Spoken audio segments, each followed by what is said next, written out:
بسم اللہ الرحمن الرحیم۔ احکام و معارف۔ کسی کا عمل اس کے نجات اور جنت کا یقینی سبب نہیں۔ لعلکم تتقون، اس جملے میں لفظ لعل استعمال فرمایا ہے جو رجا یعنی امید کے معنی میں آتا ہے، اور ایسے مواقع پر بولا جاتا ہے جہاں کسی فعل کا وقوع یقینی نہ ہو۔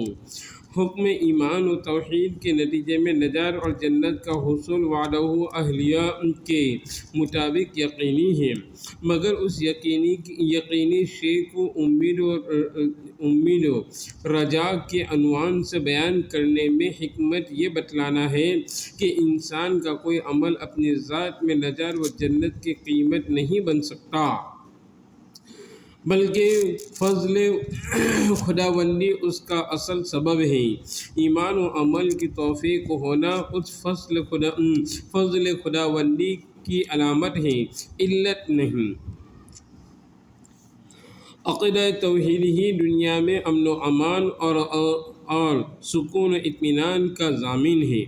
عقیدہ توحید جو اسلام کا سب سے پہلا بنیادی عقیدہ ہے، یہ صرف ایک نظریہ نہیں بلکہ انسان کو صحیح معنی میں انسان بنانے کا واحد ذریعہ ہے، جو انسان کی تمام مشکلات حل کر دیتا ہے اور ہر حالت میں اس کے لیے پناہ گاہ، ہر غم و فکر میں اس کا غمگسار ہے، کیونکہ عقیدہ توحید کا حاصل یہ ہے کہ عناصر کے کون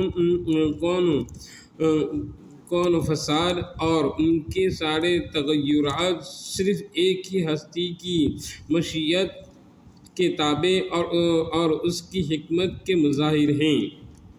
ہر تغیر ہے غیب کی آواز، ہر تہجد میں ہے ہزاروں راز، اور ظاہر ہے کہ جب یہ عقیدہ کسی کے قلب اور دماغ پر چھا جائے اور اس کا حال بن جائے تو یہ دنیا ہی اس کے لیے جنت بن جائے گی۔ سارے جھگڑے، فساد اور ہر فساد کی بنیادیں ہی منہدم ہو جائے گی، کیونکہ اس کے سامنے یہ سبق ہوگا: از خدا دا خلاف دشمن و دوست، کہ دل ہر دو در تصرف اوست۔ اس عقیدہ کا مالک ساری دنیا سے بے نیاز، ہر خوف و خطر سے بالاتر زندگی گزارتا ہے۔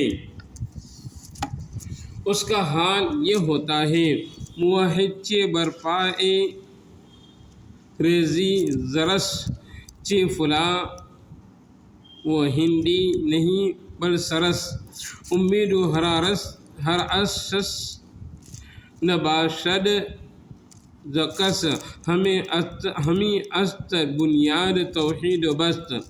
کلمہ لا الہ الا اللہ جو کلمہ توحید کہلاتا ہے، اس کا یہی مفہوم ہے، مگر یہ ظاہر ہے کہ توحید کا محض زبانی اقرار اس کے لیے کافی نہیں، بلکہ سچے دل سے اس کا یقین اور یقین کے ساتھ استحضار ضروری ہے، کیونکہ توحید خدا، واحد دین بود نہ واحد گفتن۔